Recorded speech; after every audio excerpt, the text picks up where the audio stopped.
the Chief Financial Officer of the RET. I want to talk to him about how he's been working with Richard to implement Prince2 in this organisation, which is responsible for building fabulous stations like the one I'm in now. Let's go and meet William.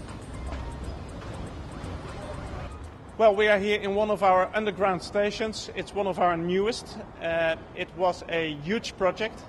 And that is the interesting thing of our company, is that we do not only have an operation, meaning driving from A to B, but we also have a huge project organization, because the RET is also responsible for building and maintaining the infrastructure.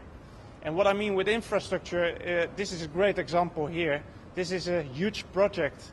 This station we have developed and built, and you can imagine that, you know, the building is a very important project, and Prince2 helps us to do that, to conduct that in a very transparent, in a very good way, in a very uniform way, and that is very beneficial during the building phase of this station. I'm heading into the RET offices to talk to Richard Moret about the work he's been doing with the organisation.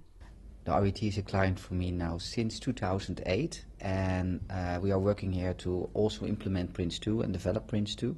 Started with the RET in 2008 in their other location, and together with them moved to here to this new location to really develop the last part of Prince2 in this organization. They also use the APMG maturity indexer to mature on the Prince2 level. And they started off a couple of years ago on level 1 in 2008, and we now developed them to a good level 3 on the new model. And it was really enjoyable working with them, because it's a lot of infrastructure, so train infrastructure. So like, for example, the Port of Rotterdam, it's really, you really see the projects grow.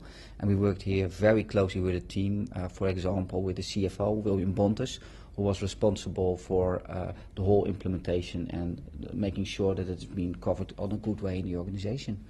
It was quite a challenge, because this is a very technical environment, so a lot of the project managers are very technical oriented, and then talking about Prince2, which is very process driven and all about stakeholder management business case, was really for them a culture change. But it really started working now, and we see especially the last year, a big progression on the way they do the projects and how they govern the project, and making sure that they are on time and within budget. I really enjoy working here with the project managers, with the people of the project office, but also with the board of directors, which I'm quite a lot involved with. Most of the time I see them a couple of times a month. We talk about how things are going. Sometimes I team up with them in their portfolio board just to look how it goes and help them to take a little bit better decisions, etc. So, Richard's spoken about the teamwork aspect of Prince2, and I want to find out from William how Prince2 has really benefited the team here and how it's helped them work together. Yeah, the implementation of Prince2 in the RET was quite challenging. It started 3 years ago, and the RET has quite a large project portfolio, but we did not have a standard project methodology. And the reason why we started it was that we had a bit of challenges with our projects. We had a kind of burning platform. We had a couple of projects running out of time and running out of money, and that was for us the reason to start with Prince2.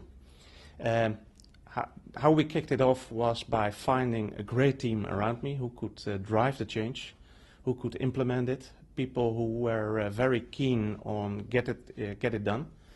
And it worked out quite well, actually. Yeah, the greatest challenges in our company were actually to change the people, you know, to change the working methodology of people.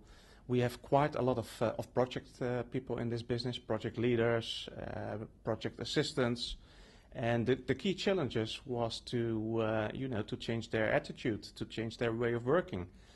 And that was actually a big challenge, because you can implement it, but if people won't use it, you have nothing.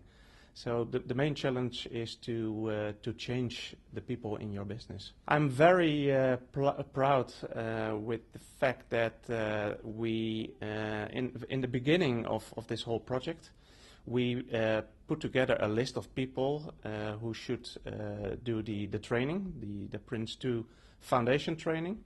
And it was actually a kind of mandatory list of people who really had to do it. And beside that mandatory list, we got around 50 to 75 people who proactively applied for a training. They were very enthusiastic, heard about this training, and they asked me, well, I would also like to go to that training. Is that possible? And that was for me, you know, a very clear signal that people were very enthusiastic about it. I think the difference of Prince2 and the difference it brought to the organization is that projects are being done now more professionally. It provides you a standard way of working, and people are really forced to think more clearly about the scope of a project, about the risks in a project, and it provides you a standard way of working which really helped us to manage this business. So it's actually a great way to conduct your business in terms of projects. It's great to see the difference that Prince2 has made at the RET, and it's nice to know that the teams are working really well together and that everyone understands their roles and responsibilities. So it's been a privilege to meet William and to hear about the work they've done here.